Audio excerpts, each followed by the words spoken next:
Questions using present perfect. Welcome to our video on forming questions in the present perfect verb tense in English. The present perfect is a verb tense that is used to talk about actions or events that started in the past and continue to the present.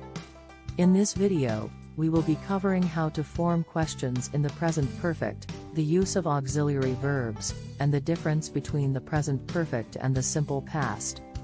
To form questions in the present perfect, we use the auxiliary verb has or have followed by the subject and the past participle of the main verb. For example, has he eaten breakfast? Or have they seen the movie? It's important to note that the auxiliary verb has is used with singular subjects, while have is used with plural subjects.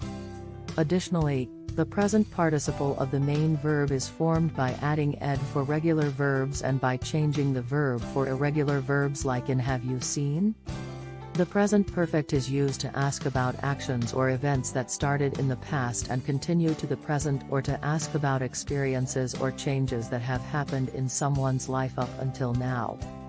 For example, has she been learning English for 3 years? Or how many countries have you visited? It's important to note that the present perfect is not used with specific time expressions like yesterday, last week, in 2010. For these situations, we use the simple past. Conclusion. In conclusion, forming questions in the present perfect verb tense is easy. We use the auxiliary verb has or have followed by the subject and the past participle of the main verb. Remember to use has with singular subjects and have with plural subjects, and to form the past participle of the main verb. Practice forming questions in the present perfect in your speaking and writing, and you'll be an expert in no time.